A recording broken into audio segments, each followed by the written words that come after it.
I know this will go viral. You never know like how viral it'll go. Hundreds of people showed up to watch him eat Cheeseball. There's a contest to find Timothee Chalamet Lookalike. Viral for putting Crocs on the feet of statues. The crowd got so big, 4 were arrested. That I did not expect, but like getting people to care, like that's so much more meaningful than getting 10 million views on video. It's like, how do you get someone to care? I worked for Beast for a while. Sue me. I shouldn't say that. Don't sue me. That was a joke. And this is my secret sauce. I actually shouldn't be giving this out, but it's fine. I think everyone should be a creator. Today on the Colin and Samir Show, we're joined by Anthony Potero, aka Anthpo. We've been telling people about this conversation for the last few weeks.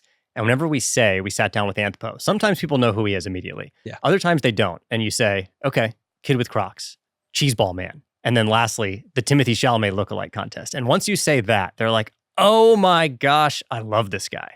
We like to think about bringing guests on the show, like bringing a guest lecturer into a classroom all about the modern media landscape. And Anthpo is one of the most unique and sharpest minds when it comes to how attention works today. He would be one of the most memorable lectures of the semester. I think if this was a real lecture hall, he would come in dressed like a superhero, and he would, I truly believe it, he'd come in probably with a mask, but he would deliver some of the most interesting and up-to-date insights about what works on the internet today. I would say that this is a pen and pad episode. Like this is one where you're going to want to write down a lot of things he says because he has such a clear vision of how to capture a mass audience's attention. So this episode is all about coming up with really unique ideas. And one of the best ways to come up with unique ideas is to make sure that you're brainstorming every single day. So to help you do that, we came up with something called 50 in 5. It's a 5-day brainstorming sprint where every day we give you a prompt to help you write 10 ideas. And by the end of those 5 days,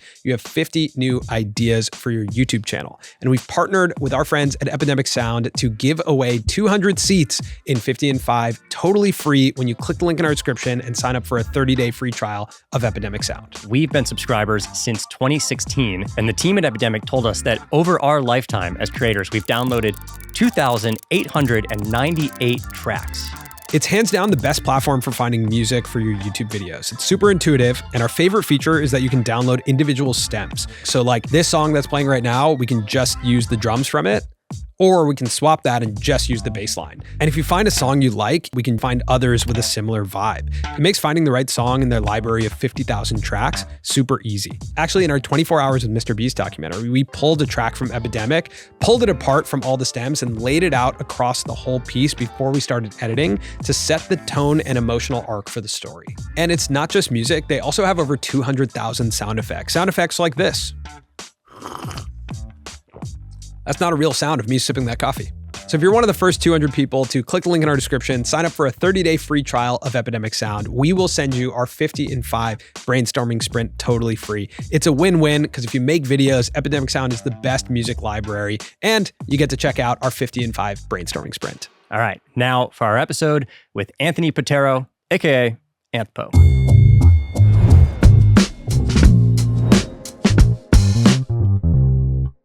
So do you guys start the podcast? No, okay. it's generally you. Oh, okay. Do I actually say my name or something? No. Start it, don't worry. That's good. Well, Anthpo, welcome to the show, man. Oh, thanks for having me. Thanks for being here. Also, do you want me to look at this one comically? I mean, you can look at us. Look at you guys. Okay. Yeah, just be natural. Just please. be cool, man. Just be cool. Yeah. Okay. Well, it's a pleasure to be on. I've been watching you guys since you started. Wow. Yeah, like a long time. Like I probably started watching you guys when you had like 20,000 subs. No way, really? Yeah. Oh, wow. I mean, you guys started blowing up when I was like starting to get into like content. So it's cool to be here. Oh, wow. That's awesome, man. I mean, we've been watching you for a long time and like many iterations of you. And we've always talked about how we feel like you know something that we don't just about the world and about human beings. And I think that really came to a head last year with what I would consider, I mean, honestly, one of the most culturally relevant moments of the year. So much so that it permeated through almost every facet of society and culture, which was the Timothee Chalamet Lookalike Contest. Yeah. I've talked about this, honestly, pretty scarcely considering how big it got. Cause like, my onus is like, do something cool and then like move on. Like, I don't want to get stuck on like one specific thing. Cause after I threw a Timothee Chalamet Lookalike competition, I easily could have like ran with it. like tons of celebrities reached out and were like, do a lookalike competition for me. But the world ran with it. Yeah. Yeah, and that's what I prefer. Do people need context, or do we just? Yeah. Okay. Let's give some context. So I am a YouTuber, and I recently have been enjoying doing things like anonymously to kind of like prove to myself that like it's not like I fell into this. Like I feel like I care so deeply about it. So I've been hanging up posters anonymously, and the one was for a Timothee Chalamet Lookalike competition. And then like 10,000 people came, and it was obviously covered internationally. And then the coolest part was like other communities and countries started doing it. Like there's been thousands of people doing it, and like it's all a cool, like it's what I wanted, which was like to turn the internet into like a place for people to hang out in real life. Right? Like the internet can feel very secular and like perpetually in one place on your screen. And I wanted it to be like, oh, we can like hang out in real life too. And I think that's what happened. There's a quote I heard from an artist recently that said, we live in a time where it's easier to reach the entire world than it is to reach your neighborhood. Ooh. And I think to a degree that's true, but you kind of flipped it on its head. Because you create these events like the Chalamet Lookalike Contest that like start with bringing the world together first in your neighborhood, in your area, and then all of a sudden they scale to the entire world. So yeah. Did you say you were hanging up posters? Like, were you hanging up posters and then you just landed on this idea? Was that one of many ideas? Yeah. So it started with last January, I wanted to eat a jar of cheese balls in front of people. Right. It's a whole nother story. Yeah. And then I was like, that was like a fun community thing. So then I've probably done like 15 different like poster-based projects. And I don't want a huge crowd most of the time because it becomes like a production nightmare. But the Timothee Chalamet one, like all I did literally was hang up 50 posters. Like I did no like seating. I didn't pay any pages. Like it was just like me in my garage office with my friends. And I was like, this is funny. And like, I know this will go viral.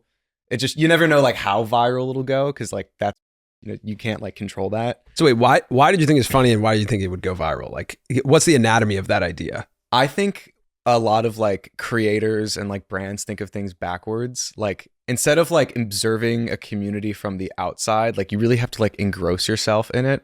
And like, I'm just chronically online. So it's easy for me to like look at something and go, oh, like if I saw this organically, I would post about it. Like, that's just the North Star for me. It's like, I just remove myself from the thing. And I'm like, if I saw this, would I think it's funny? And that is like, that has not failed me yet. Because I am on TikTok, Instagram, YouTube, like all day. Like it's what unfortunately I'm addicted. So What's the genesis of the idea though? How does it come about? Like, do you see something else? And then you're like, ooh, interesting. I could do an iteration of that. Yeah, I think good ideas are both familiar and different. I'm sure you've heard that on this podcast 10,000 times. And so like, I have proof of concept with big groups hanging out. And like, I also know that people care about celebrity culture and like other intellectual properties. And I know that people like something that feels absurd and dumb. And like the notion that a person hangs up a lookalike competition poster throughout the city is like funny, right? Like who is doing this? Like that's a funny thought. And then I think you just, because it's kind of like, what's their incentive? Yeah, right. Like it's clearly just for the absurdity of it. Yeah, it is for the love of the game, and that's why like for the love of the game. It is. That's like one of my favorite YouTubers. His name's Atriarch. He makes like economics content. Or whatever. When I did Cheeseball Man, I ate a jar of cheese balls in front of like 1,000 people. He reacted to it and like he said like, this is such a marketing win because it's a guy doing it for the love of the game. And like that kind of like stuck with me. Granted, like I'm a YouTuber, so it's also kind of my job, but I think if I wanted to turn this into a career, I would make commentary videos and I wouldn't do these like high lift, like low profit events. I guess I'd probably be a bit smarter about it. I think you also have to reevaluate the premise of profit. Because like if your currency is cultural relevance or like giving a gift to society and culture, like with the lookalike contest, you did it. And I think in that world, like everything about it was absurd down to like the cash prize. And I've heard you talk about why $50 was the cash prize. And a 5-foot statue, right? Yeah. 5-foot statue, which was $250. Right. Can you talk through like the poster itself like what is on the poster, because that's almost like a in real life thumbnail in a way, right? Yeah. It's an in real life way to create enough curiosity and enough like tension to get people interested. And like I think every part of it is well crafted in the idea, even again down to the cash prize being $50, because there's something about being $50 that is so absurd. Yeah. Well, it's funny. We in my office fought about the cash prize for like an hour. It's like, no, $20 is funnier. Like, no, I'm like $50 is the funniest. Like, it was a real conversation we had where I think like everybody is so digitally native now, and everybody's doing a lot of the same things, and it feels like everybody's trying to like grip at your attention and like listening to these like, you know, books. There are like YouTube videos about retention and blah blah blah. Where it's like, how can we just evoke a feeling of like wonder and stupidity? And like that's what I loved the internet when it felt stupid. Like when I was watching Ryan Higa do these like crazy, like that was such an important, fun internet. And I feel like we're now returning to like the former glory. I feel like I'm slowly starting to see it. But for a while it was like, dang, like everything is like grabbing at your attention and is like selling you a product. And there's nothing wrong with that. But I'm like, how can I, you know, if I'm going to come back to the internet, I want to bring like some sort of like whimsy back, and I'm going to like make mistakes and like fail, but eventually like something's going to hit. And that was kind of like my thought process. Yeah. The internet when in early days was kind of like, especially early days of YouTube, it was kind of a place for like counterculture rejects of Hollywood, right? Or like just like the annoying orange, or like my spoon is too big. I mean, it was Remember people doing it for the love of the game. Right. There's no incentives. There was no money to be made. Yeah. Right. So you had to be doing it for the love of the game. Yeah. But I also think we lack a lot of humor and like in the world of YouTube. Like, of course there's funny content, but it's almost like strategically funny. And I guess what you did is strategically absurd. But I think you can feel so much of the strategy behind what people are doing. Right. And I think it feels uncomfortable to experience that. And I'm curious, you've referred to yourself as a YouTuber multiple times, but do you really see yourself as a YouTuber, or do you see yourself as like almost a street artist or like performance artist? Yeah, I've definitely gotten that a lot more recently. Yeah. Because I think there's a lot of people that like, this is a weird thing for me where like before, you know, I made college content, which I hold very dearly, but people didn't know who I was. Like if you weren't like 18 to 24, like you won't know who I am. Now, like there's not a single person I run into who like hasn't heard of something I've done, which is very different. And I'm very grateful for that. So I guess now I'm more of like a performance artist, I guess. Yeah. I've been getting like dumb internet Banksy, which is like a funny comparison. We were calling it like TikTok Banksy. Banksy of Gen Z. All right, yeah. well, I'm gonna wrap it up. Yeah. It's I'm sure that would also piss a lot of people off, because they'd be like, how dare you? how dare you compare this kid to Banksy? Right? Well, it's dumb Bank. Like I mean, Banksy is like a political commentator, right? Yeah. Like he makes very important. At the heart of what I'm doing is like almost politically motivated. Like I'm trying to inject my ideals into the internet, which is like, I think we take ourselves too seriously. I think we should all come together. So in that sense, it's political, but past that, it's just dumb. And I want the dumb. I'm creating the things I wish I could see on the internet. So bring us through the experience a bit, because you had asked about making the posters. Yeah. Talk to us about putting the posters up and then kind of what happens after that. Yeah. So our thought process is like, we're not trying to like create an artful poster. We're trying to get a message across, which is why like we're never going to make a complicated poster. There's a really great creator in New York City named Cool Looking Bug. I don't know if you've ever heard of him. I haven't. Fantastic. He basically finds poorly made posters on the street and like recreates them. Oh yeah, I've seen that on TikTok. He's fantastic. Like he runs across my posters often, and he says he's never recreated them because like there's nothing you can do to get the message across better. It's just like, here's the picture, here's what it is, and here's a time. And that's like, we're not doing anything past that. It's like, show up, like be there, be square. And I've seen, again, people realize it's a great way to just like engage the community, and people have stolen that. So it's like, I sit in the office with some friends and we think about what is funny, and we have a giant whiteboard wall and we write a bunch of funny things. And then I put them all in one giant artboard in Photoshop, and we spend like a couple hours coming up with them, and then we print them, and then we hang them up, and then that's it. And then we wait. And then like, I think so much of the fun we have as like a little group is like, what is going to take off? Because we're confident like every idea has the capacity to be large.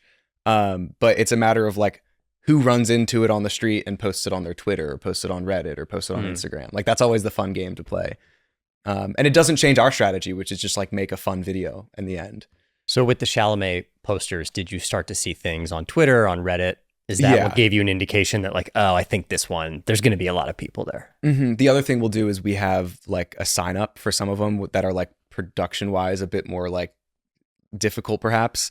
So we always have like somewhat of a gauge. Like if we have 1,000 people sign up, we can probably expect 3,000 people to show up, because to go out of your way to like scan a QR code is ridiculous. And also a lot of people find it online. So like Cheeseball Man, there was 1,000 people that RSVP'd that are like, they were like, I will be there, count me in. And that doesn't include like most people probably found it on like the internet and were like, this seems fun and silly. So yeah, it's always a numbers game. I wish we could house more people, but the parks don't like me. So the Chalamet one, how many people did you anticipate? Like when did you know it was catching traction? There was a really funny picture of Timothee in front of the poster. Like he like a paparazzi took it of like, cause we hung up like 50 of them or whatever, maybe like 100, I forget. He was like walking and then right behind him was the poster. And that's when we're like, oh, this is going to be bad.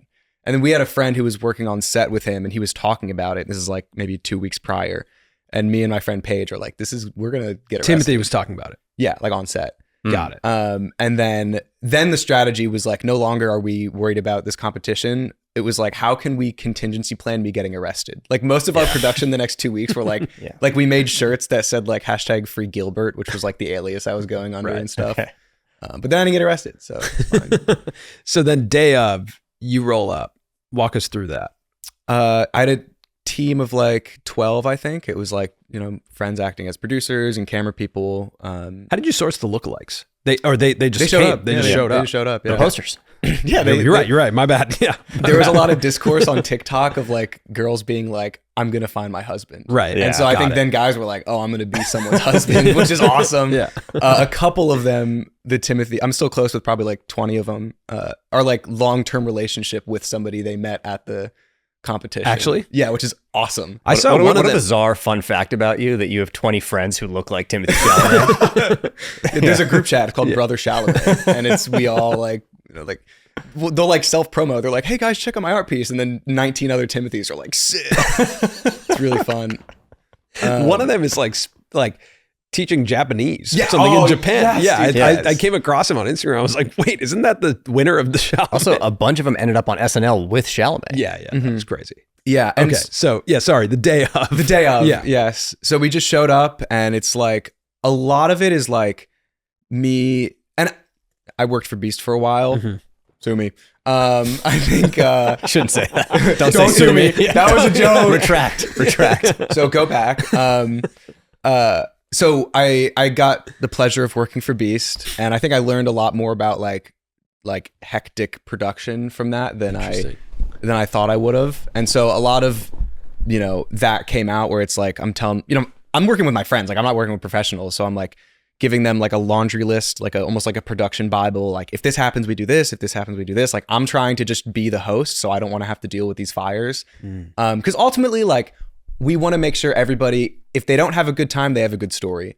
That's what I love, is that like so many people who have come to these events have like something to talk about at like, their next company gathering, or wow. Yeah. a lot of like, I just threw a stuffed animal contest. I saw that. It was just like something silly. It was because Baby No Money was in town and we're good friends. He's like, let's do something, set it up last minute. The girl who won, like, she's been DMing me. She's like, that was like the best day of my life. Like, it means so much to me. Like, being able to provide that is great. So back to the Timothee thing, it's like, how do we assure nothing bad happens? One, Timothee did get arrested, but that'll happen. happens. That'll happen. No charges, and he's a 1 out of grateful- 20 Timothees. That's not bad. What did that one Timothee do? he was just like getting, like, the police were pushing people and he got pushed and he was like, don't push me, and then it was like a whole thing, but it's fine. And there was probably close to 100 Timothees, but it was so chaotic and we had to like move parks, so all said and done there was probably like 20 to 30. Like, But it was at Washington Square Park, right? it was, and then we got kicked out, and so we did like a Timothee pilgrimage, and I paraded like thousands of people through the street to another park right down the road. So we had like contingencies for that in case we got kicked out. So that was our plan. How many people showed up?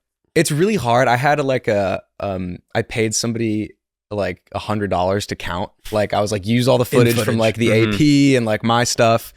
And it's hard to say because like all of Wash was packed and like the streets were packed and then the second park was packed, but they had counted like 7,500. Wow. But it's hard to say. It was fun. So Did you know that Timothee Chalamet would show up? No, we actually made jokes in the office being like, there's not a more unsafe place for Timothee Chalamet to be at noon on a Saturday. Like there's like, it's a security liability. Like he's not going to, we knew he'd say something, but I think it's good. Like we did good press for him, so you're welcome, little bro.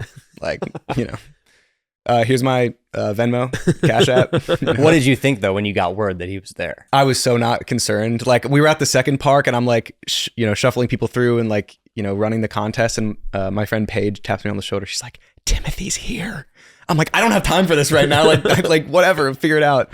But it was cool. And like, I think he got there's like a really iconic, wholesome image of like him and like two of the Timothys. Yeah. It was cool. It's cool to be a part of like something bigger. Like I'm no A-list. I'm just a guy who makes videos and got to help him out, help little bro out. He needed the attention. So. Well, there's also this interesting note that you chose anonymity around this, right? Like you had an alias with Gilbert and like the idea is at the forefront, not you.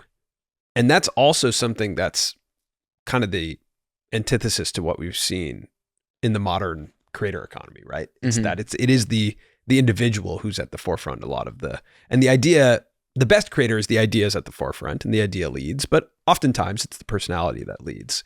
So I find it interesting that you put so much emphasis on the idea that you chose to be anonymous in a world where like the concept or the idea is rooted around someone who is quite the opposite of anonymous, right? Like Chalamet is probably one of the most popular people. So what made this like a win for you? And actually, the first thing I want to ask you is, was this a reference to the Charlie Chaplin lookalike contest? Because I don't know if people know that, but like, I mean, frankly, I didn't know that until we were researching it a bit, that Charlie Chaplin, there was a Charlie Chaplin lookalike contest. Yeah. And Charlie Chaplin didn't win. Yeah. He came in like seventh or something. Yeah. Yeah. That's fascinating. Was that something that you were aware of going into this? Okay. It was, I think so much of what makes good culture is like the like you take a concept and you like innovate on it, where it's like, again, this happened like 100 years ago. And I was like, we have like a laundry list of just like things in culture that we love and hold dearly. And like, that was one of them. And I was like, what's the modern version of that? And I'm no longer like, I had my friends say I've had twink death, but I used to look like Timothee Chalamet. Now I think I've put on like 30 pounds. So the reason we chose Timothy was like, we were going to make it, that's funny. We were going to throw it and then make me win. But then as it gained its own legs, we're like, we need to play this thing straight. But I want to wait, your original question. I'm stuck on the twink death. I don't know what that means. I don't know. I got to be 100% honest. I do not know what that means. Yeah. It's basically, I used to get called on the internet a twink a lot. And then recently I don't get it as much anymore. But yes, Charlie Chaplin, that's why I wore the outfit. I was like, I want to pay homage to it, but like, if you know type thing. And I learned how to ride a penny farthing for the bit. And that was really fun. But to your point on the anonymous thing, I think where I've kind of found my footing right now is like, I want to inspire people that like, my videos are like low lift, like they could cost money, but like they don't. And they're done completely anonymously. And like, I like the notion that and I get it a lot now, like people are starting pages or doing new things and I'll get a DM and they're like, this, like you inspired me to do this. And that is like so much more impactful than things I had done previously, I think, where it's like, I'm, getting people to get up and do their own thing. So that's why I do the anonymous thing. It's funny. It feels almost anti-creator in a way, yeah, right? Because the whole idea of a creator is that they should have a leg up. Like a lot of people want creators to be in TV shows, acting or making their own shows or promoting products because it's like, oh, they have a face. People know it. But you're taking it down to the root level of the idea. And at the end of the day, I feel like it's giving you more credibility or it's giving the idea credibility. Yeah, I think in a perfect world, I wouldn't ever have to reveal it's me, but like I can't sustainably do it if I don't make like a foundational piece at the end of it. Meaning because that's where the like income comes from. For yeah, you. like I make ad revenue, right? Yeah. And like realistically, if I wanted it again to be a career, I would just make commentary videos because I'd cash out a lot more. But I think again, I like the idea of like scrappily doing this and like showing people that like there's no secret formula. It's just people who like do it for like something they love. Like if you just put your heart and soul into thing and like you think it's good, then it's not a matter of if, it's a matter of when. Right. It also you allow time to create your ideas, and I think that's maybe an undervalued thing of like, hey, I'm just going to spend time on this idea right now, you know, versus kind of like I think again like the premise of being a YouTube creator right now is like building a media company and being like I got a bunch of different projects going on right now, and I'm working on a bunch of different videos, and I'm releasing weekly or I'm releasing monthly, and like you're just constantly doing multiple things at once. And I get the sense from the outside looking in that you're kind of operating on like, here's the project right now. Right. Yeah. It's actually funny you say that. Like I'll get DMs occasionally, or like people will make posts about me being like, dang, like the past 3 months I've been focusing on a large project that just came out. But those 3 months I was like uploading these like random, like almost like nothing burger videos of like a bad hairline competition and like an Anthony meetup. And I, you know, got DMs and posts like, wow, Anthony's really lost his magic. Like, what's going on? And it was because I was like working on a larger project. And then like, I got one DM that was like, it was like, yo, bro, like, I don't know how to say this, but I just feel like your recent videos haven't been the same. Like, I don't know what happened. And then I released my recent video and he just responds like, my bad. Like, so yeah, it's tough because like, if you don't play the YouTube game, you know, people will be like, what's going on? But I am trying to just like be myself and like make things that I care deeply about. And it's, you know, I'd rather give a bunch of Timothees something to tell their grandkids than to like play the YouTube game, I guess is my onus. So the day of the Chalamet contest ends, like, let's see that ends. Were you immediately just like, whoa, that was a success? And did you know what was about to happen next? I had no idea it was going to like be like a cultural moment, like across the globe. Yeah. I knew that people were going to do like, and again, I encouraged people to like do it themselves. Like, I think that's the beauty in it, is like a community event. Right. So that was really cool seeing it internationally. That I did not expect. That week after, it was just like grinding the YouTube video because everyone had already reported on it. It's like, what can I was like, I need to make something. Almost late to to covering your own event. I was the last person to cover my own person, event, which is fine. Like, again, it's not about like, for me, it's not about the YouTube view, right? It's the fact that like I can, if someone's like, what do you do for a living? It's like, I have to say, it's like, oh, I did the Timothee Chalamet Lookalike competition. They're like, oh, what place did you get in? I'm like, no, like it was me and like my friends. So that is what I care deeply about. It's just like that whimsy is really cool. Yeah. We were having dinner with this one of the most interesting guys that we've ever had dinner with. His name's Sir John Hegarty. Okay. It's like old school advertising executive. He's 80 years old. He's been in the advertising world forever. And he said this thing to us at dinner. He said the original viral concept was a joke. That like before there was virality through the internet, there was a joke. And if somebody told a good joke, it would make its way around the world. Yeah. And they like tried this thing where they came up with an original joke and saw if it would come back to them. Oh, that's a banger. And often whoever came up with the joke doesn't get credit. They don't get People credit. don't cite the person who came up with the joke. They just spread the joke. Yeah. Which I feel like is somewhat similar. Like there was a lot of press that does not necessarily like cite you as the person who orchestrated it. Yeah. Did you feel left out at any times? No, that's fine. Like that's what I want. That's what I want. That's what you want. Because if I was doing this for like a monetary gain or for the attention, I wouldn't be doing this exact thing. Like I'd be making more traditional. Yeah, you're smart enough about YouTube to actually be a massive YouTuber and make a ton of money being a YouTuber. I think so. Or I could be like, so I don't know how much of these I could talk about. I've gotten tons of crazy job offers. Like the craziest things I've ever seen, like politically high to like run social medias. And I don't care for it. Like I'd rather inspire people comedically and like be almost like a pusher of culture and again, make the type of internet content that I wish existed. So.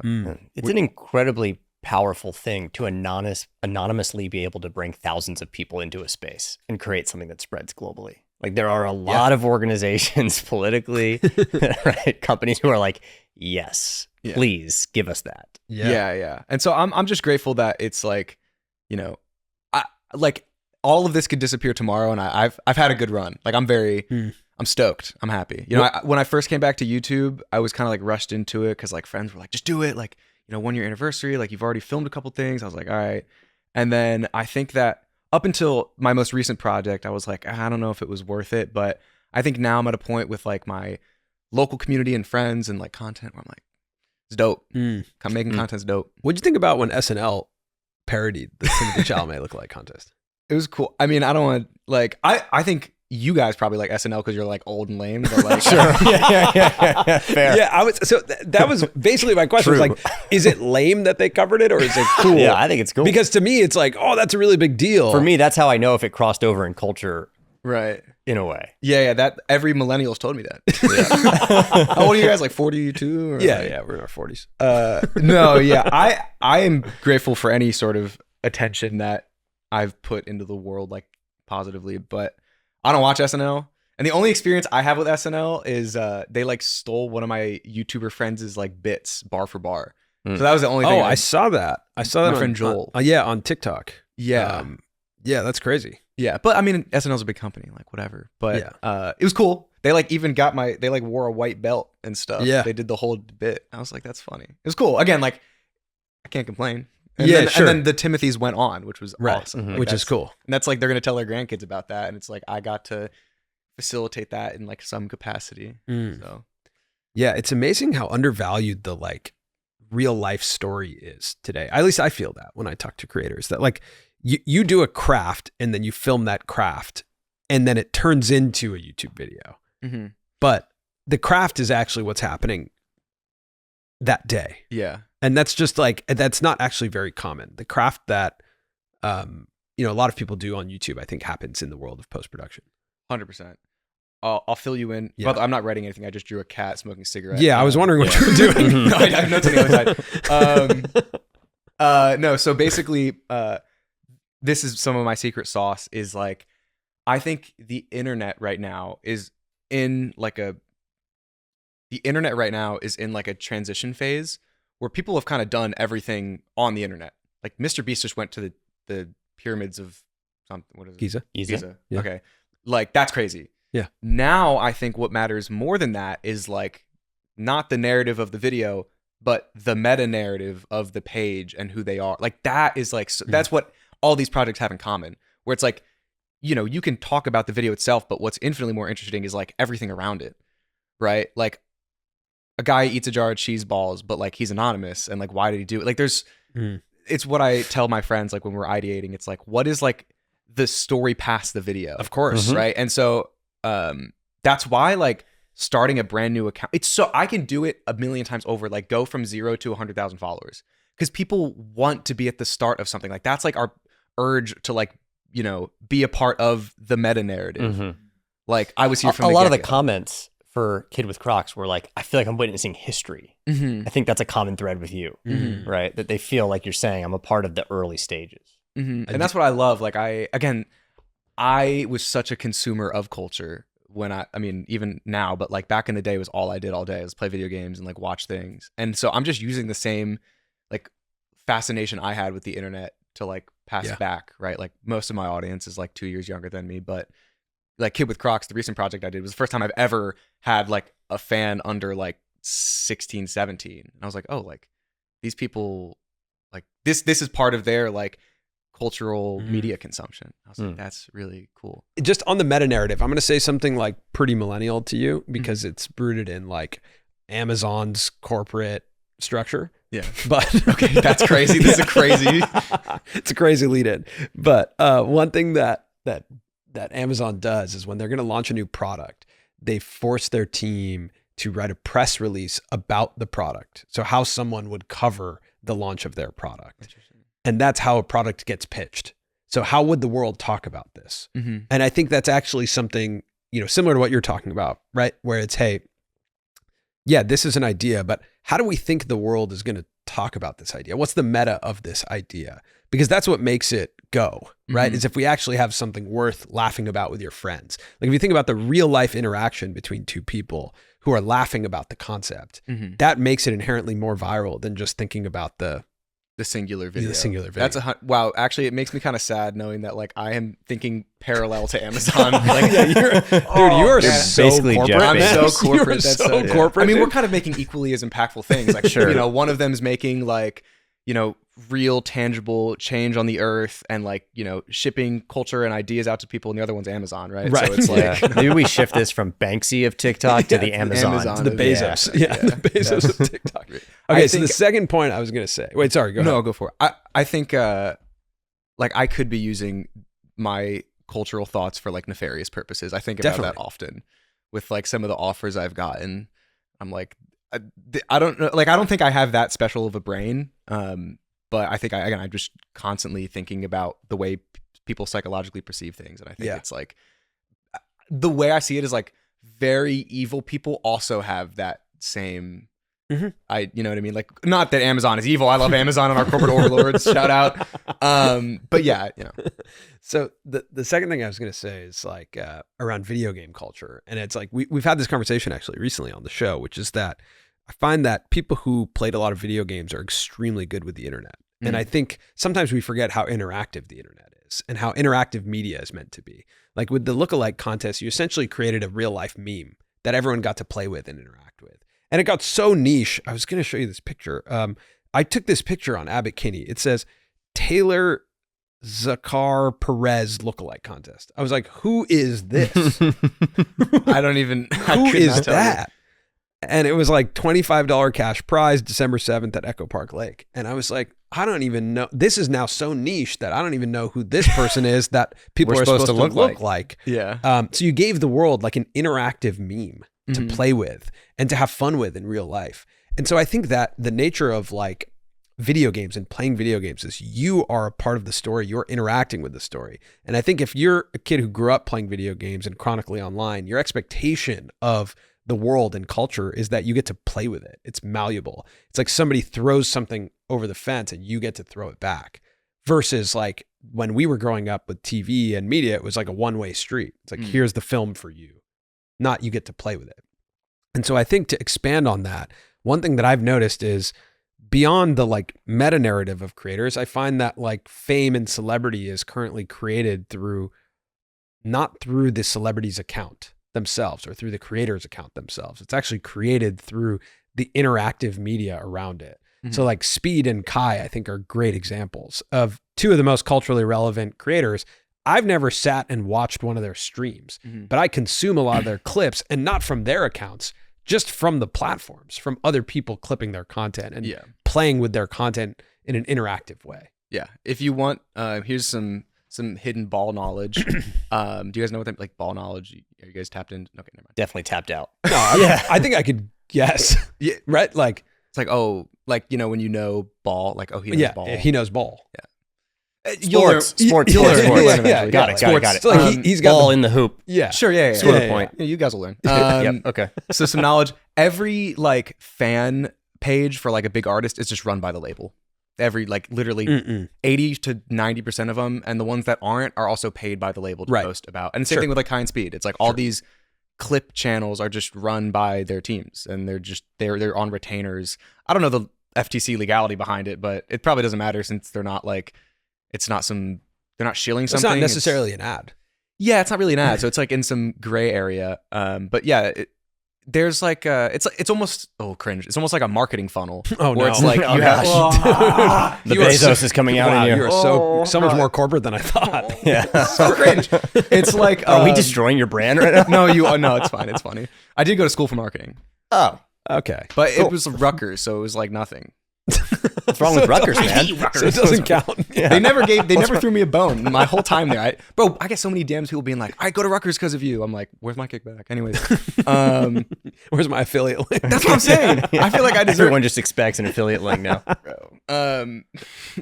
They all run these pages. What was I saying? Oh, You're yeah, talking top about line. labels. Yeah. So it's like a clip is so consumable, and you know they have the money to spend, and then only a small percentage at the bottom are like fans, right? But everyone's a viewer because you pay these like big clip pages. So like, you know, I've recognized that. I just don't think I'm like a character like that. Like I've thought about like, oh, what's the universe where I'm doing say little Twitch streams, but I think I'd rather just be the figure. Where I'm at right now, I'm happy being this figure as opposed to some like guy being clipped. And, I don't know. I like the creativity. Clip pages place a lot of bets, right? It's like, let's clip out 1,000 videos and see which ones rise to the top. Yeah. There's lots of, like, there's incentive programs where it's like, in these creators' Discords, they have like, oh, if you get 1 million views, it's equal to like $200, right? So there's those, and then there's like bigger pages that are on like retainers with these creators, where it's like, you have to make 25 posts a month, you get $1,000. So I say that because I feel like it's the exact opposite of what you do. Yeah. Right? Like if we're going to move on to Kid with Crocs. Yeah, let's do it. This is an instance, and I'll let you explain it, but where you collaborate with Crocs and you've basically placed one bet that you hope will work because you're now working with a brand. It's a performance street piece again, and you're placing a bet with a brand, which is a very different scenario. If you're just doing something on behalf of yourself, you put up some posters, doesn't work. It's like, all right, that one didn't work. Let's move on to the next one. Yeah. But there's more stakes with a brand, and I think it's also what makes it potentially more interesting. So tell us about Kid with Crocs. Ooh. Dang, he had a full like sequitur for that. Like, where's your notes at? He's got a teleprompter right behind you, dude. Yeah. Oh, that's crazy. I never even. There actually is a teleprompter behind this entire podcast. Is fake. I'm acting. So let me just open my notes here. That's just a drawing of a cat with a cigarette. Yeah. So basically, I've been a creator for like 10 years now. I used to do sketch comedy, and then I made like random in real life social stuff, and then I did skits. I was at a TikTok house. I'd made college content. I worked over at Beast for a bit, and now I'm doing, you know, random culturally relevant things. The one thing that has stayed consistent when like a brand or an agency would ask me like, who's your dream partner? Like, who would you want to work with? I would never have a legitimate answer except like Crocs, because they work with like Bad Bunny and like Justin Bieber. They don't work with losers, right? So it's like a tougher ask. But after the Timothee Chalamet Lookalike competition, my producer / bestie Paige made a LinkedIn post about it. I don't know if you saw it. It was like maybe the second or third most like LinkedIn post of the month. It was about how we threw the Timothee Chalamet Lookalike competition. It got like 80,000 likes or something. And the upper management at Crocs saw it, and they were like, we want to work with this kid. So like the agency reached out, and they're like, what do you want to do? Because it was from like it wasn't from the agency, it was from Crocs. And so then like I sat down with Paige and some friends, and we came up with a bunch of ideas, and we settled on anonymous was like non-negotiable. I was like, that's like what is moving me right now. Like in my heart, like I want to do something anonymous, and I want to make a character. And so they liked the idea of me putting Crocs on statues. And so I basically, from 0 followers and like 0 seeding, 0 ad pay, grew Kid with Crocs from 0 to 780,000 followers in 40 days. So Kid with Crocs is essentially its own street artist personality who has its own form of art that you're saying goes around the city and makes 3D prints Crocs and puts them on statues. Yeah. Okay. Yeah. And you have no idea how hard it was to articulate this thought to like an agency. I'm like, no. Like they're like, so are you going to post it on your account? I'm like, no. Like it's a new account, and like Kid with Crocs is the character, and they're like, so how does it do well? I'm like, well, you just make a good video. And I can't imagine pitching to a brand, I'm going to make this content, I'm going to put it on an account with 0 followers. They have to have a lot of trust in you that this is going to work, and it's not just going to go nowhere. Yeah, well, I think it was because like it was Crocs that asked, and not like the agency Digitas, that they were kind of just like, we trust you. And I had a lot of contingency plans. Like it took up 3 months of my life, kind of, maybe like 70 days total of like real intense work, which is why I was making these like dumb videos on my main account. But I had a lot of like, if it didn't blow up on the accounts, it was like I had like a press play, and I had like bigger publicity. Like it was like, it wasn't a matter of like if it would do well, it was a matter of like to what capacity and like where culturally it would do well. That was like my big pitch to them. It was like, just trust me. Like, trust me, bro. That was like, and I think That's I had crazy. like the previous back catalog of case studies where I think they really let me just do whatever I wanted. And there was a lot of gray area, like no one's ever done something like it before as well. So it was like a really weird thing for them. But Also, a conventional brand deal does not work like this. No. Right? And a conventional brand deal is actually, there's like a pretty built out system for that. Hey, Crocs has a brief, they want to promote this new shoe. Can you just integrate that into one of your YouTube videos? All good. Thanks, man. Like that's like a pretty built out system. Yeah. So to challenge that system is probably exponentially harder for you and not necessarily more money, right? Mm-hmm. No, not at all. Not at all. No, It's I'm very grateful for even being paid. Again, my dream brand, being paid in general is great, but like the amount of work I did was like insane. Like I should have just been paid like a salary, you know what I mean? Like, but it was because it came from such a like meaningful place for like, these are Crocs. Yeah. Yeah. Like, I love Crocs. This is actually what I wore for the Why does Gen Z love Crocs?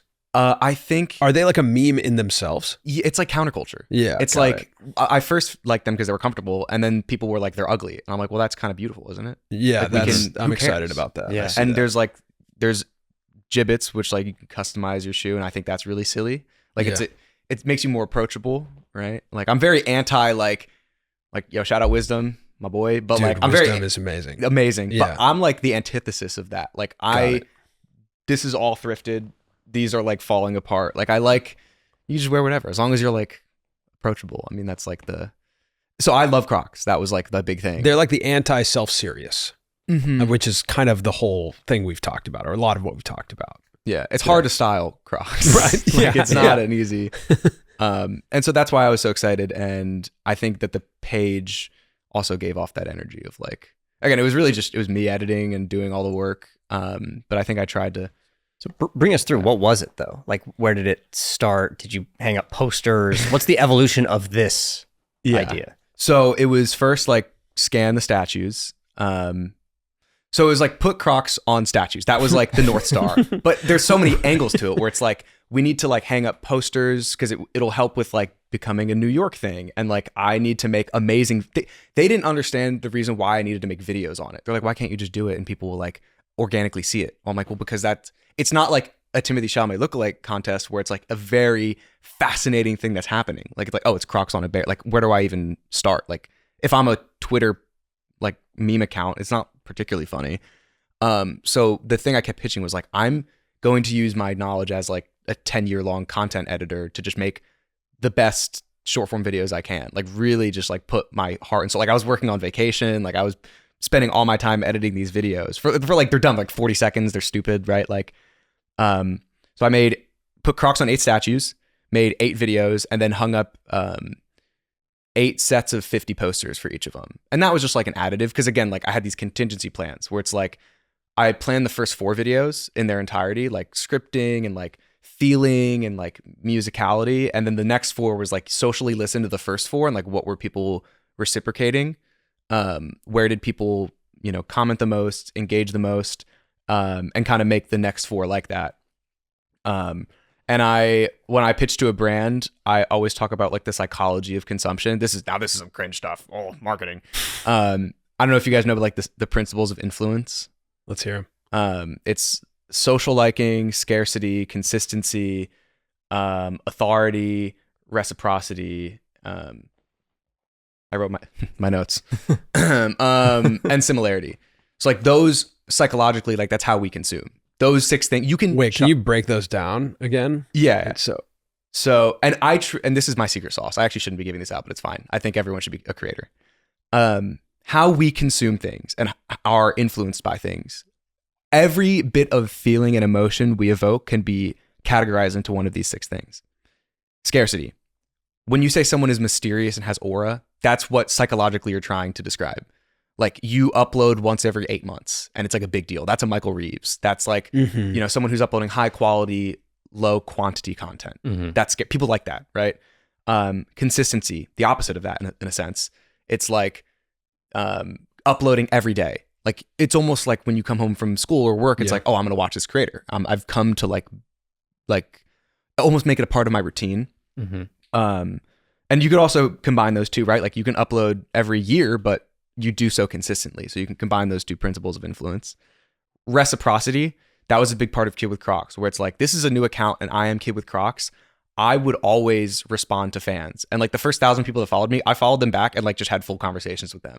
And so now these people are like rooting for me. And in a way, like I am not like manipulatively thankful. Like I'm just thankful. Like you're here for the start. And like I would talk to them, and like those 1,000 people who I like gave reciprocity to were in it from the first second to the last second. And like now they're like fans of what I do. And like that's such a like lovely feeling both ways, right? Consensus or social liking. This is super important.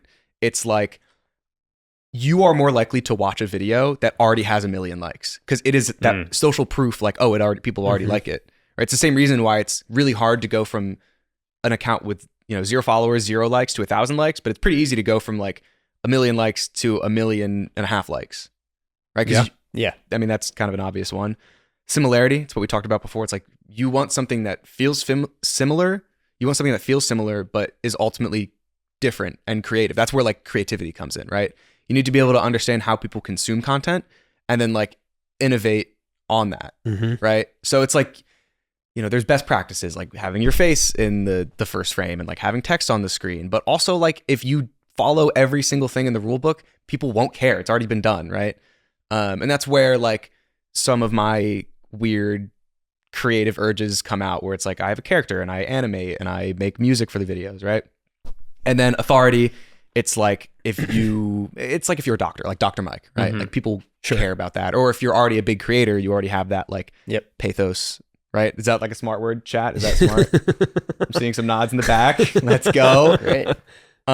Sorry to yap. So that is how I think about how culture and consumption works. And this has all been deep rooted in my brain. And I learned this in AP Psych back in like sophomore year of high school as I started like making content.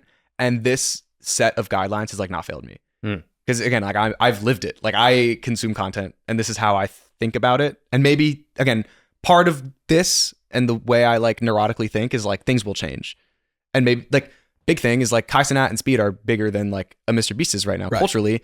And a part of that is because we've shifted culturally away from like big, grandiose 10-minute videos, and people like spending hours with a creator. Yeah. Right? I think you guys talked about that too. Yeah, we said time spent is the new metric. Yeah. Yo, boy. Let's go.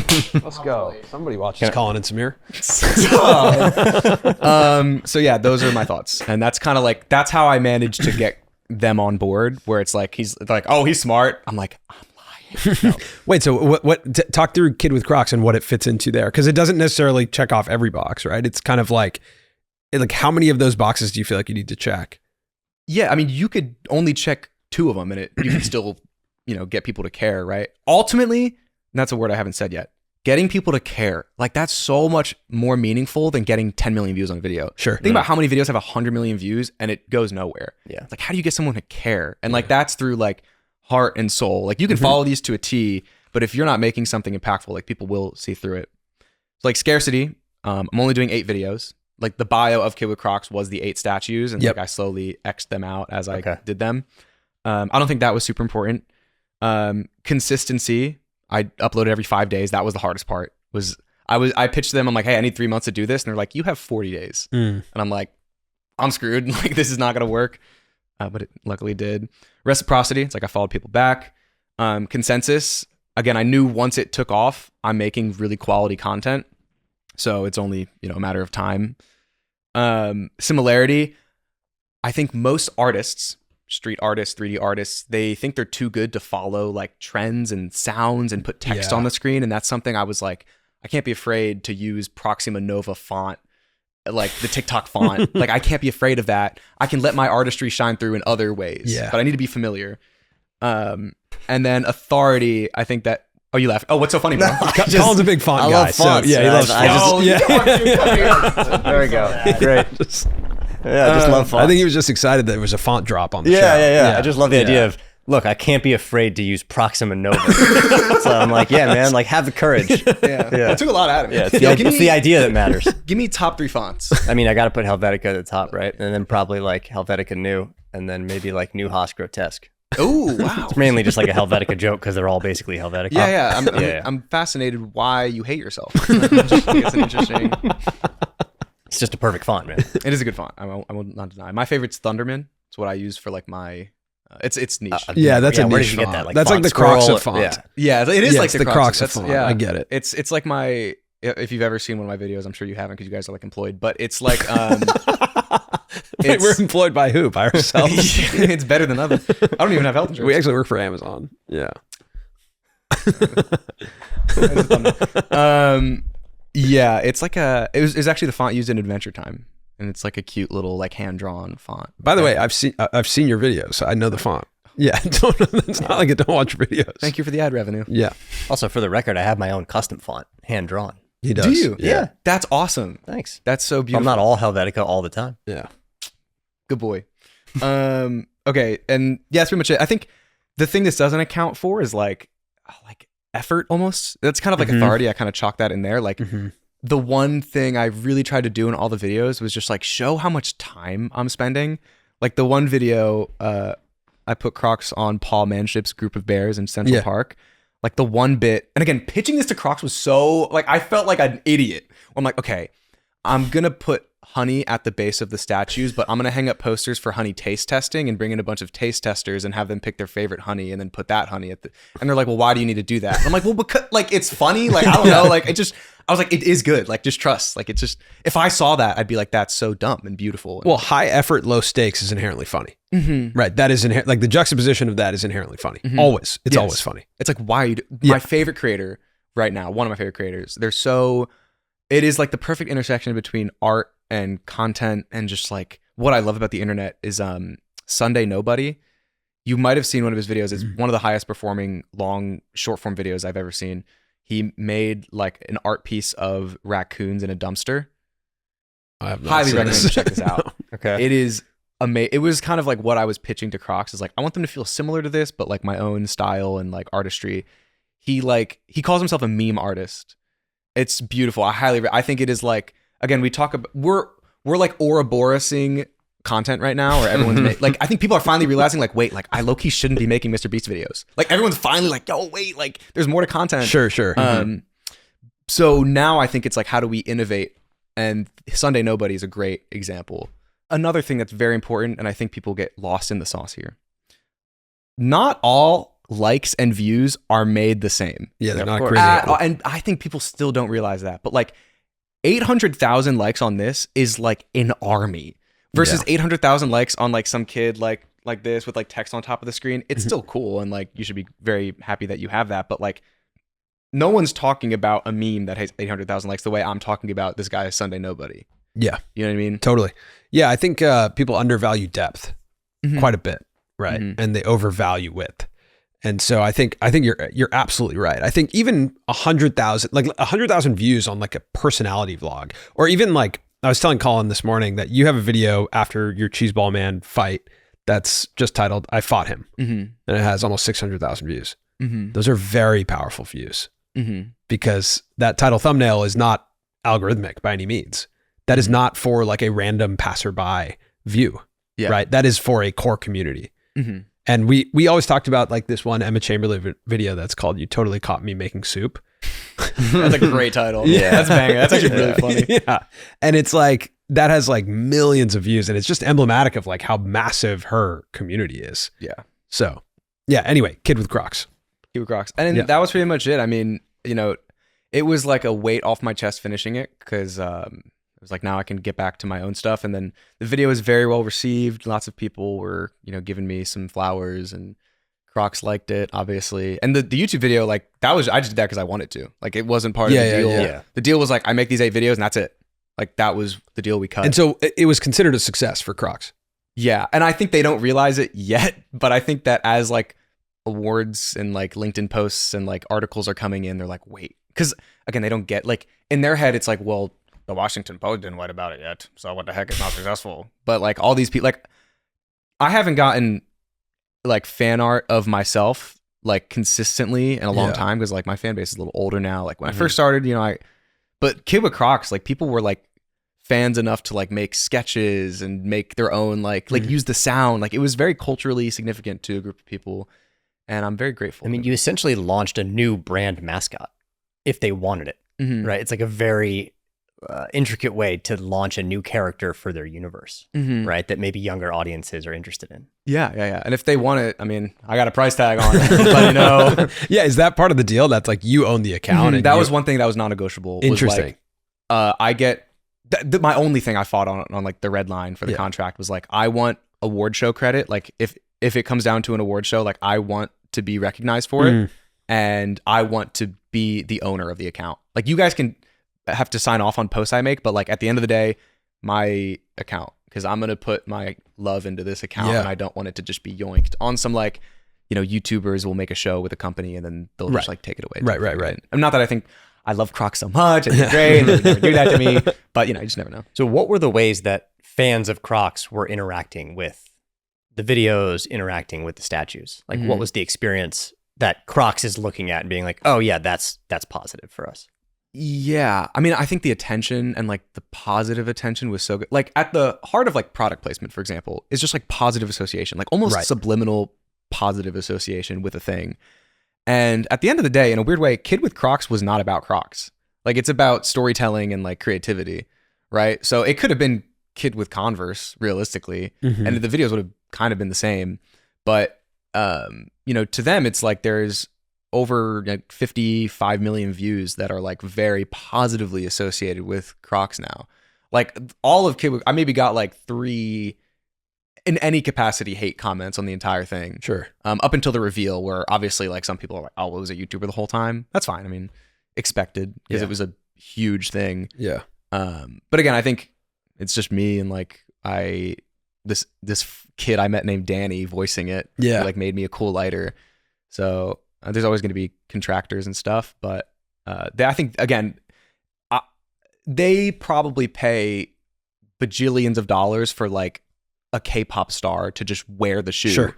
They paid me like very grateful scraps to like put on this like well thought out campaign. So I think they'd be hard pressed to think of like anything negative about the thing in hindsight. I do think it's important to like explore why it matters to a brand. Like why does that matter to Crocs? Right? Like what is a win in their world from the brand side? Because I think we've been exploring a lot, like how do brands and creators actually engage with each other moving forward past the like 60-second brand integration. And I think just maybe the simplest equation is that positive sentiment and awareness lowers customer acquisition cost. Easily. Right. Yeah. Like that's just if you're just going, and you said it, not me, but like marketing funnel wise, you know, then we're, your words, not mine. We are the Amazon podcast. So welcome back everybody to Amazon, the podcast. We're going to be talking about key performance indicators and marketing jargon. It's all you, man. I didn't bring it up. You're running the show. You're the one who went to Rutgers. Yeah. Oh, the big R. The big R. Oh, the alma mater.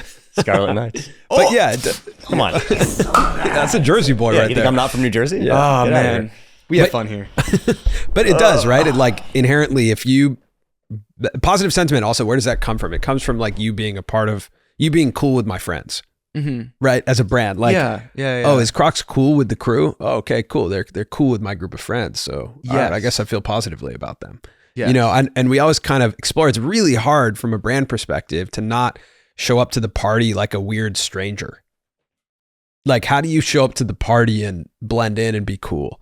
And it's hard, but it's actually like Kid with Crocs is a great example of that. And like my perspective is that activation, that like campaign should win awards. It's really unique. Thank you. It's a very unique concept to bring like a major brand into the world of TikTok like that. And honestly, credit to them for like agreeing. Easily. Because there's not that many brands I don't think that would agree to that. Right? You could have made 8 videos that no one watched, and the account could not have grown. Is a real reality. What were the pitch meetings like? Like, how easy was it for them to agree? I think I'm a good yapper, and I think I'm one compliment. Oh, it's not really a compliment. One thing I've heard a lot recently is that I'm very neurotic. Sure. Chat, is that good? Is neurotic good? Oh, I'm seeing some. Oh man, nobody's those even were reacting. reluctant nods. No one's even reacting to you.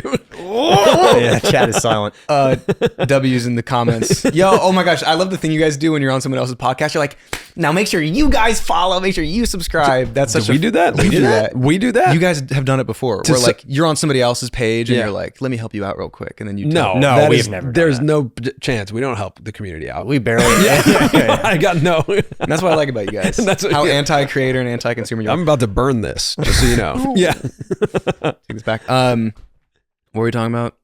The Oh, Zoom pitch calls. meetings. Yeah. What are the Zoom I calls think like? I am very passionate about my ideas, and I always come with a plan. Again, it's like I didn't get arrested at the Timothee Chalamet thing, but if I would have, it would have been fine. Like we had everything planned. Like we had a video made. That's the one video we came with ahead of time. Whereas like I got arrested. Yeah, Got it. So again, if What do you mean you came with it ahead of time? Like you just had that planned out, or you Getting actually arrested? shot it?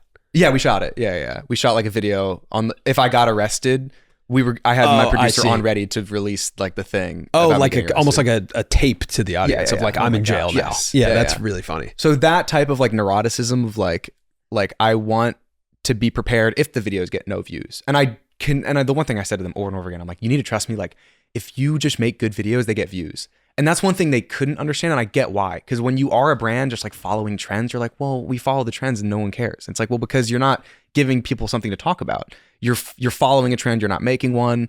You're not pushing a boundary. It's not like slapstick. It's like it's hard to articulate that thought to somebody. I mean, it's even hard for me to fully understand from you, like, why did you know people would talk about it? And the only ways I can understand it is the juxtaposition of like high effort, low stakes.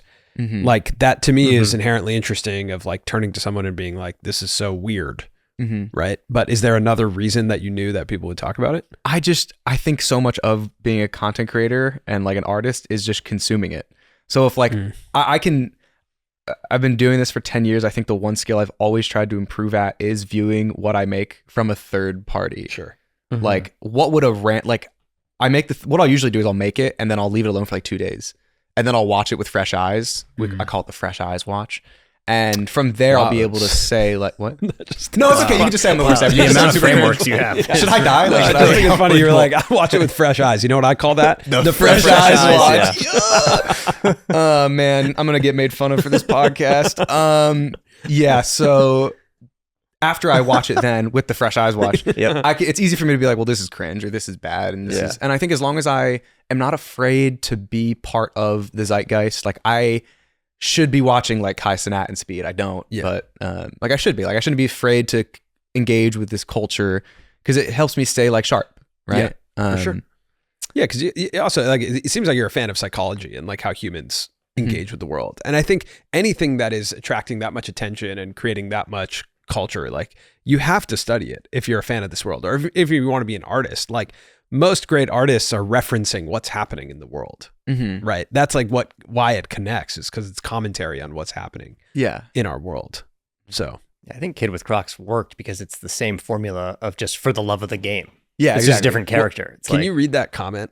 There's a comment in your YouTube recap video about Kid with Crocs that I wanted to bring up to you. Ooh. It says about YouTube versus TikTok? Yeah, it says like this feels like premium. It feels, what does it say? It's like, it feels like such premium TikTok that this it feels like a like YouTube video. Yeah. This feels like premium TikTok. It's a YouTube video condensed, essentially, was the comment. Yes. And there was another one too that was like, did I just pay for premium TikTok? Yeah. So I want to explore this premise of like why that distinction between YouTube and TikTok. What do you think the difference in the platforms is? And like, why can my assumption is Kid with Crocs would not work on YouTube. Yeah, it didn't. You posted that. We posted, yeah. So my assumption is it would not work there because like culture doesn't move the same way on those two platforms. Yes. So what I've realized about YouTube, and when I was at Beast, we made both TikTok and YouTube. Like TikTok and Instagram are culturally based, and I think YouTube is like you need to follow like set up punchline. Like you need to follow it. It is kids. Like YouTube Shorts is majority kids. If you want like the 100K plus likes, like echelon of content, you need to be making kids content realistically, or like gamer, more niche stuff. And so I think there's a universe where Kid with Crocs stuck, but it was not. I was like, it's a nice to have. We'll post. I'm not going to spend any time. Like part of my strategy for like TikTok and Instagram was like, I want to interact with people. I want like to be like, I was like making friends and stuff. Like creators who I look up to, like Mike Diva's one of them. He's like a director, followed Kid with Crocs. Like I DM'd him back. I'm like, I'm making friends. Like I'm in this thing. There's no, and I think they're trying. YouTube, I think, are going to start rolling out like profiles and stuff. I've been getting sussed out about that. In a good way. Like people are staking out your house? I got the shot. No, you mean they're essentially rolling out profiles, DMs, direct messaging? I think so. I've been getting, and I know why they're hesitant to, but I've been getting the vibe. Something happened recently in the YouTube Studio app where they're like, we're rolling out something in profiles, and I was like, so I think, you know, YouTube, you have to be a bit more formulaic. It's a lot of kids. There's less room for like real creativity. And I make more normie stuff, I think, right now. Like I am a gamer and I've watched more anime than I think anybody I've ever met. But I think right now what's moving me is like a TikTok and Instagram, because it's like more of like the people I hang out with. Like I hang out with like people who work in corporate America and like are, you know, goofy, but not like I can't bring up like anime to my friends right now because they're like, whoa, like what's that? So I think it's where my brain goes right now. It's also a unit, like we've said this quite a bit, but it's a unit of conversation. Like a TikTok is a unit of conversation, or a Instagram reel is a unit of conversation. It's meant to be shared. It's actually like the success of that is if a ton of people share it and DM it to their friends. Yes. Versus like the success of a YouTube video is actually that somebody watches it until the end. Yes. Those are two separate things. Yes. Right? A unit of entertainment and a unit of conversation. That's a good way to... You should start a podcast. I don't know if anybody has ever told you guys that, but like, I feel like it'd really take off. Yeah. So I'll tell you what, I'll think about it. Yeah. I want to ask, I want to loop back to, you said you had contingency plans? Contingency plans for Kid with Crocs. For Kids with Crocs, if it didn't work. So what were the contingency plans? Bigger and crazier publicity stunts. Like if all things were going bad, I was going to put Crocs on like more politically, like the bull. The bull was one where I was like, I would never put Crocs on like a historical figure, but the bull feels like it would definitely get people talking. The Wall Street Wall Street bull, right? So if you don't know the Wall Street bull, it was put there as kind of like a statement piece against Wall Street, right? And it was dropped there like guerrilla style, and then people just liked it, so they kept it.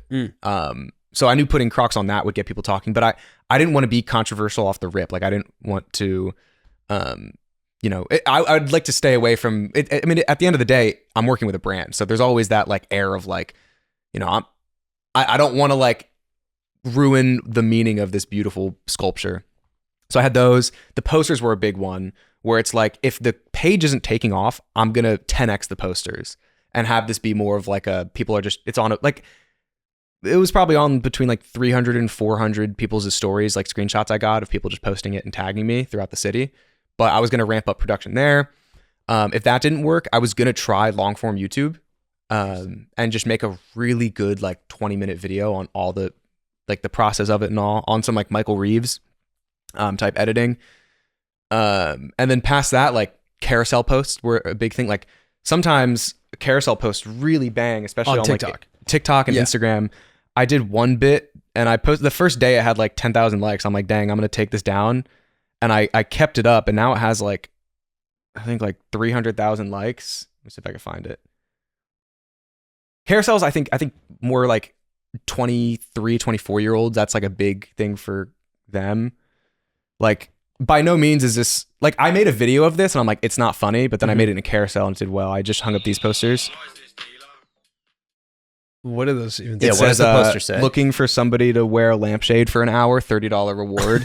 And then someone texted me, hey, I saw your poster, I found my calling. And then it's me and him, and he was there for an hour.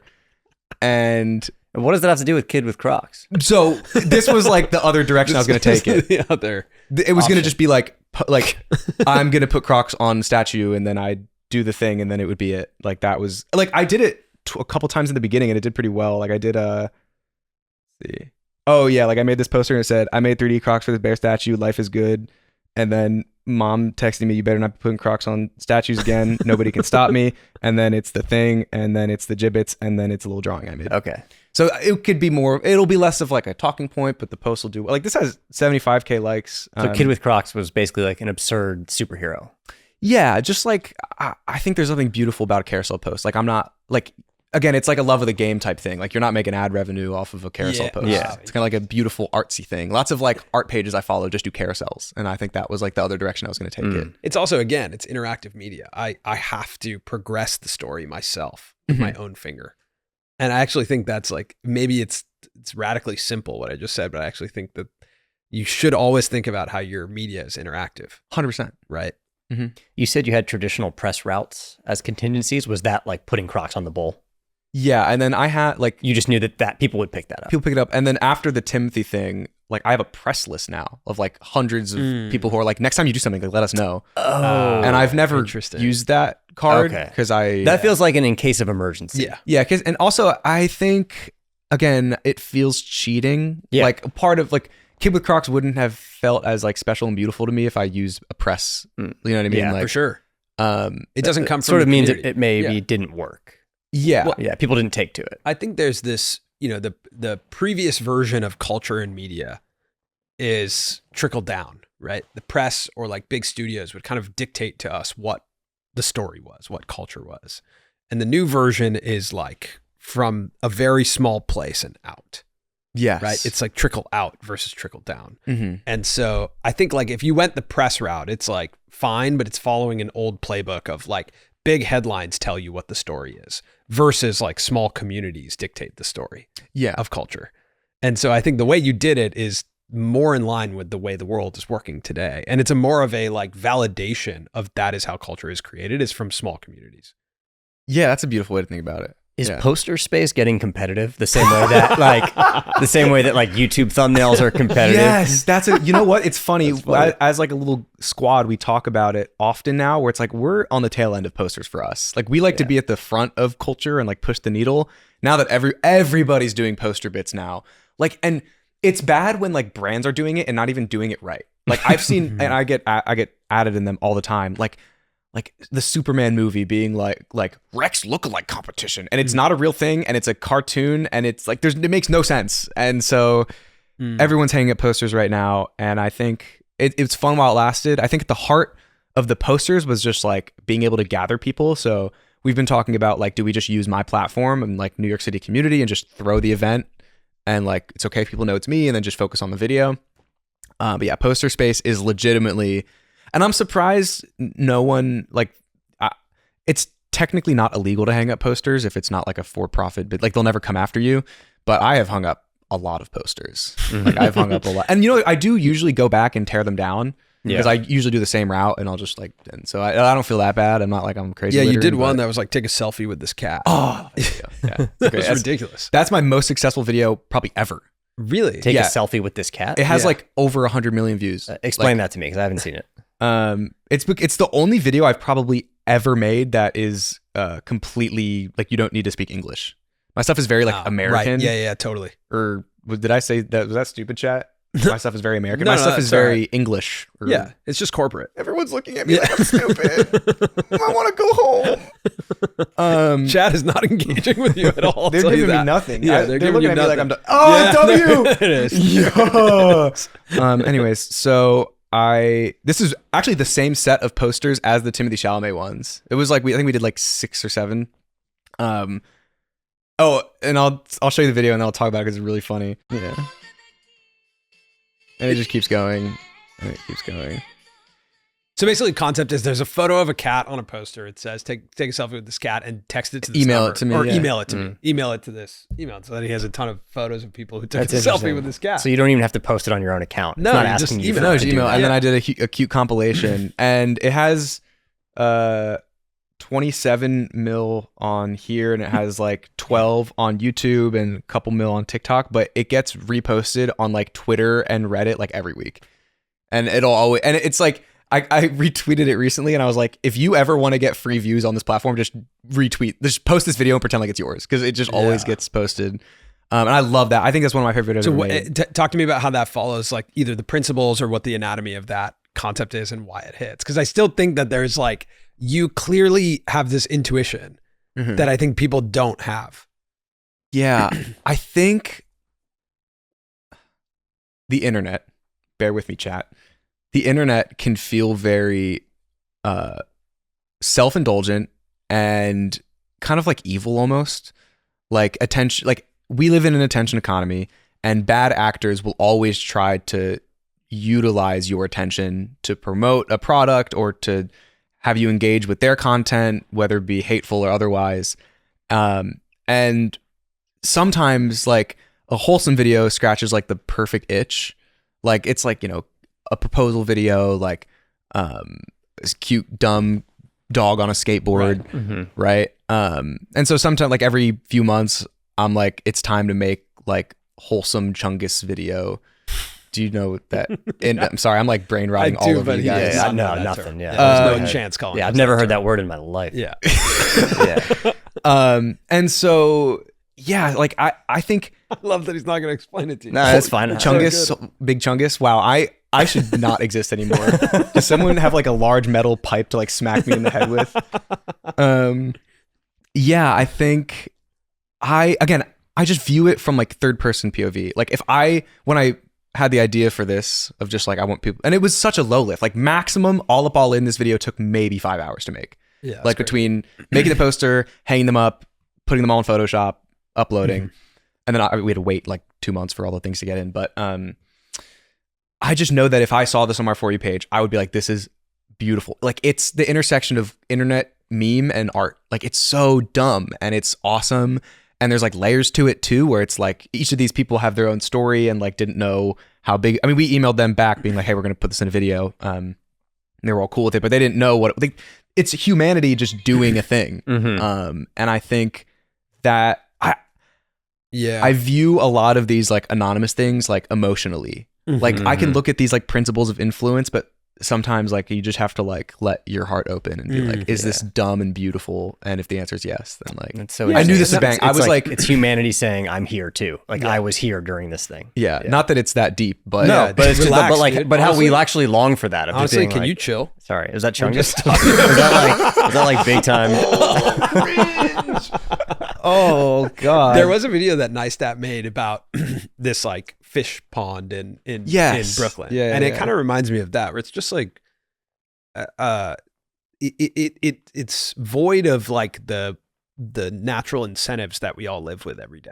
And I think that's what's nice about it. Like that's also void of like, I can't even understand the overarching incentive of this. Like I don't know where it could be evil or capitalistic or anything. It's just a thing. Yeah. It's just nice. Yeah. And I think that's scarce.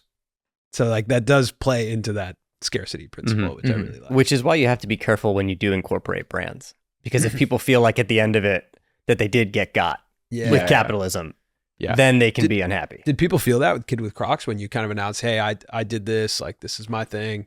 Yeah. And it was a partnership with Crocs where people are like, oh, I just got sold to. Yeah, I mean, people are going to feel that way. But I think the mass majority of people didn't. And I think because it came from a real place, like the DMs I had with Crocs being like, I want to work with you guys was real. Yeah. And like I had a public tweet about it. And again, I easily could have just shilled this on my feed. Like I could have just been like, buy Crocs. And I think it came from a place of real, I just wanted to make art. Like this is an art project that they are essentially just funding.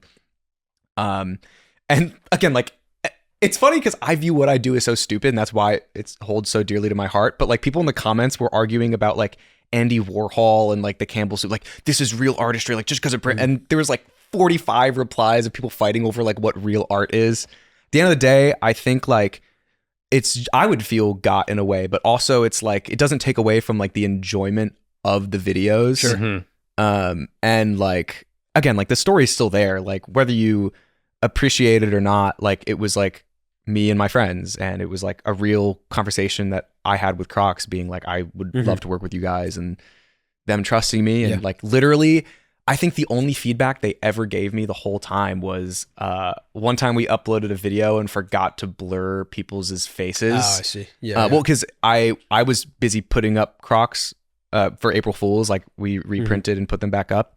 And so I had Danny like really quick finish and edit, and he uploaded it. And I'm like, you forgot to blur people's faces. Not that like it, but I was like, it's smart thing to do. So like we took it down. That was the only note they had ever given. Interesting. They're like, you should, and it wasn't even them. It was like the agency. They're like, you should probably just take it down and put it back up. Do you think it's cool if it comes back or no? Is it over? Like if Crocs was like, hey, we want to do another campaign, let's bring back Kids with Crocs, or is it over? I mean, I offered them. I was like, I'll do another 8, but they were. I think corporate. They took a huge gambit in the first place. They're probably stressed. They're like, we're good. Yeah. I already got them all the good press. It's like when you go skydiving once, you don't want to go again. Yeah. I'm not going again. Still got it. Like, I don't care what they say about you. Wait, who's saying what? No, don't worry about it. Yeah. You keep referring to yourself as a YouTuber.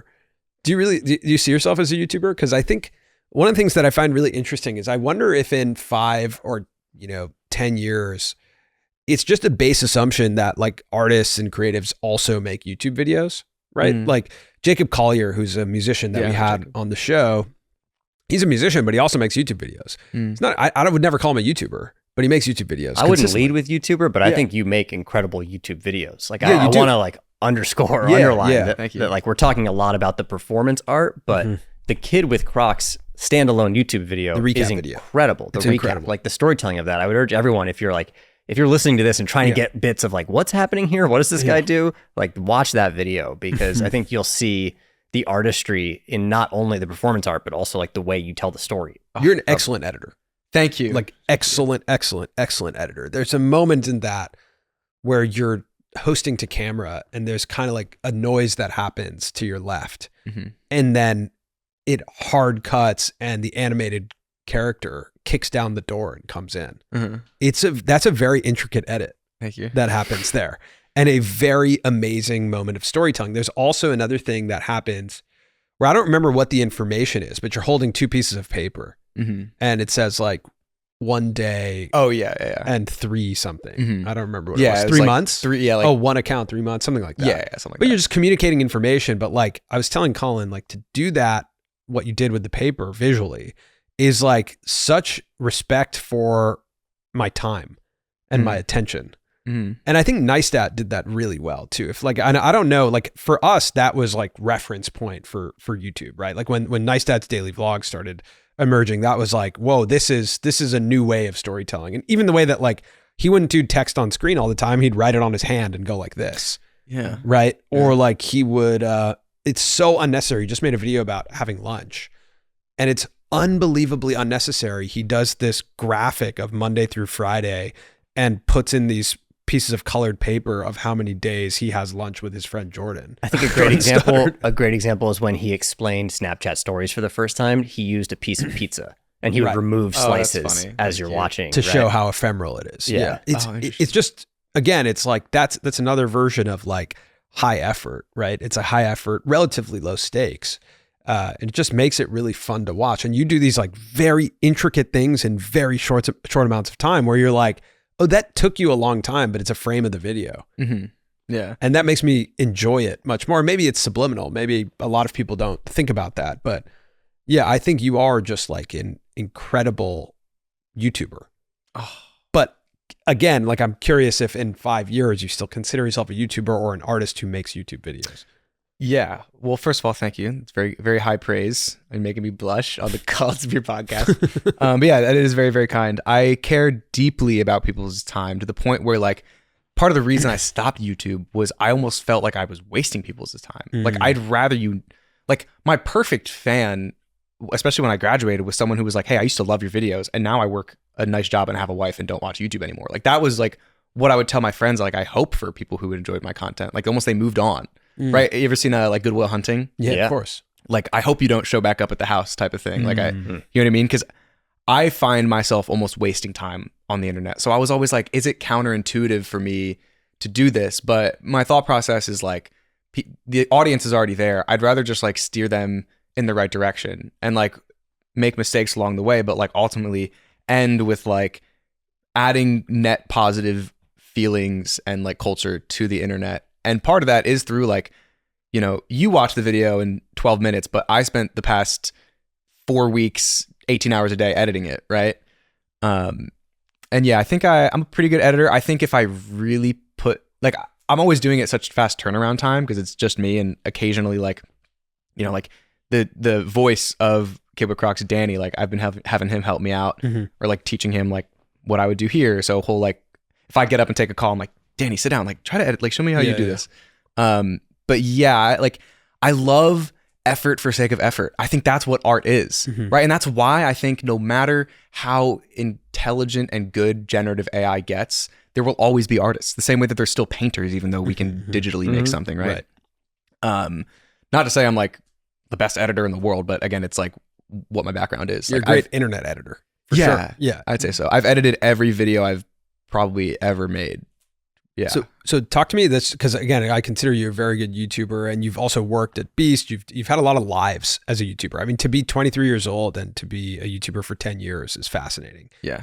What are some of the rules of good YouTube videos in your opinion? Ooh, I guess a good YouTube video, it depends on the niche you're in, Sure. right? Like if at the heart of what you're trying to do is to just connect with a community, then like you make like a Your Mom Ashley video and you just sit there and you just engage like. But you also have to be that type of person. Yeah. Ashley's very good at that. And I am terrible at that. Yeah. Yeah, I cannot do that. Yeah, no, we know. I'm connecting with no one right now. Yeah.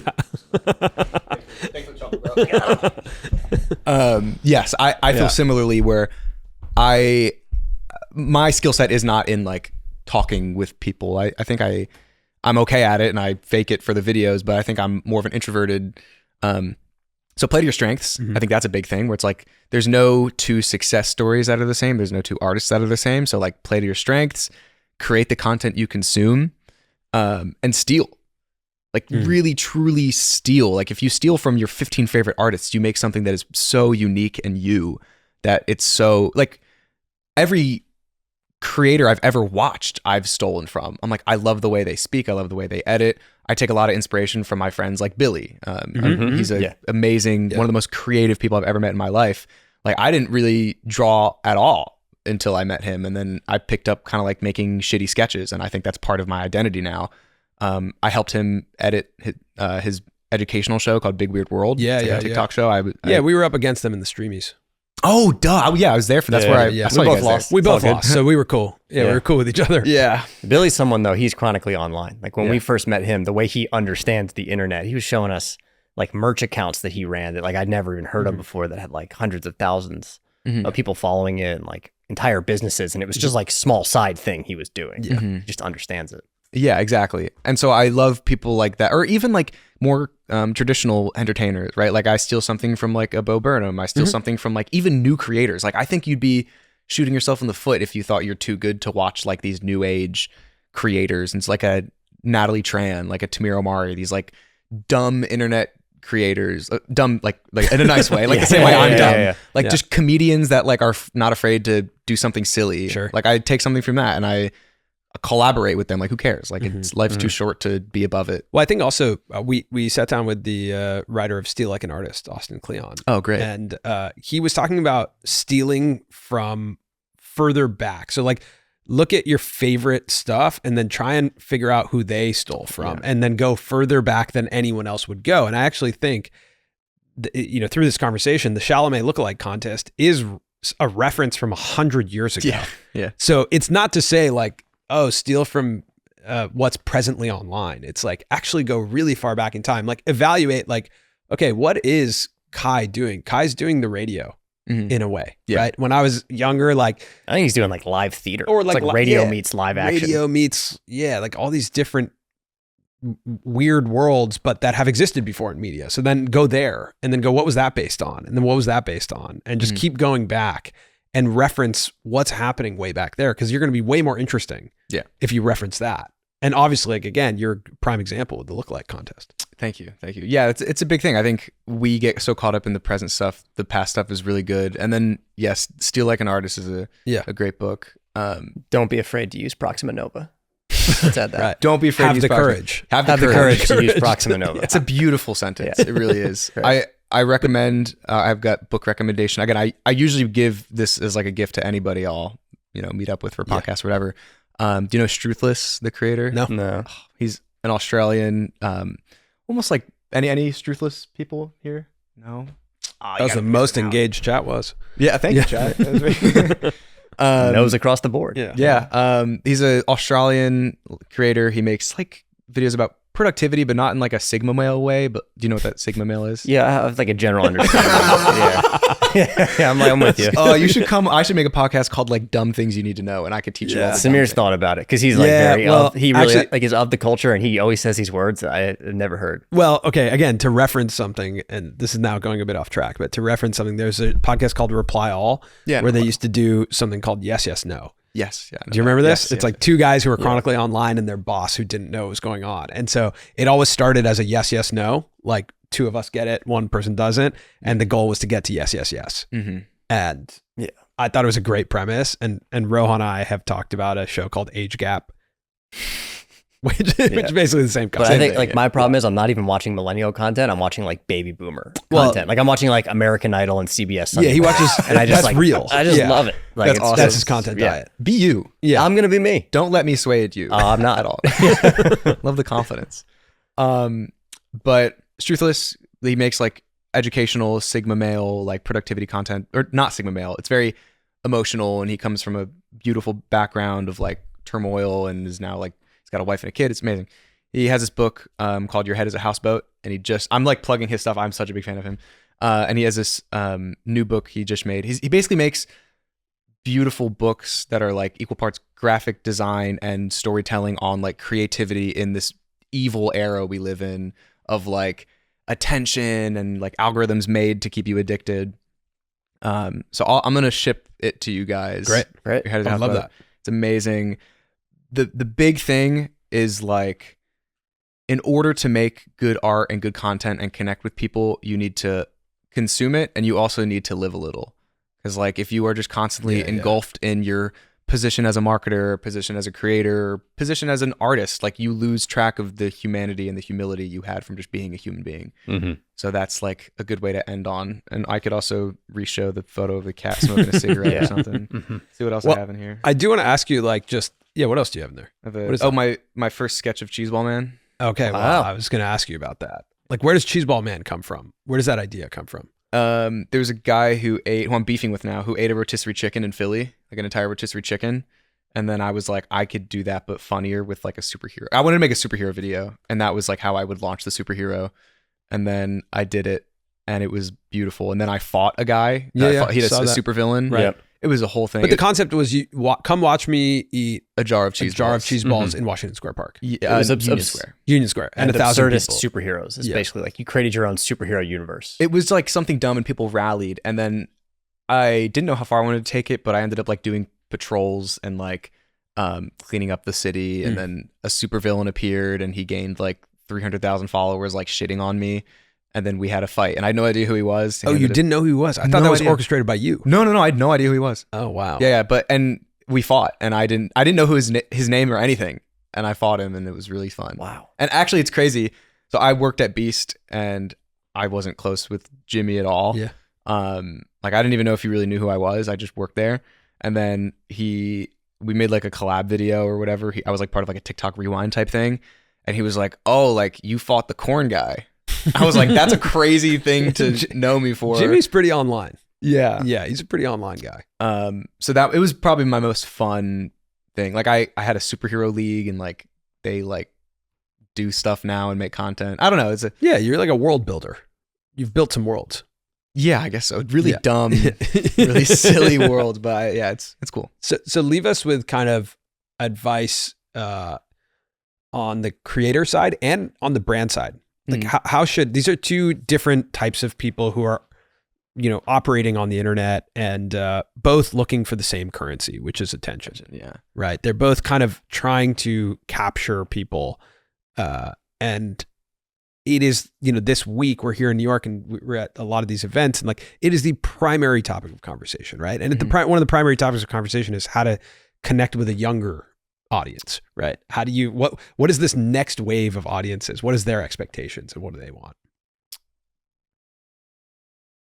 So from a creator perspective, I will say people get, again, caught up in the total view count when what matters so much more is building a deep connection with a few people, especially to start, right? Like if you're struggling to go from 0 viewers on Twitch to 10, that is like a you problem where it's like you need to engage with people, get close with them, right? and really like understand what it's like to be on the other end of things. If you're just streaming to become famous and you've never watched a Twitch stream, you're doing it wrong. Yep.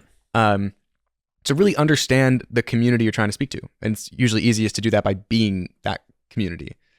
So that's probably the big thing, right? 1,000 true fans. I'm sure you guys have talked about that on here before. It's like, I'm very grateful to have a large fan base. Shout out to all you unemployed people, myself included.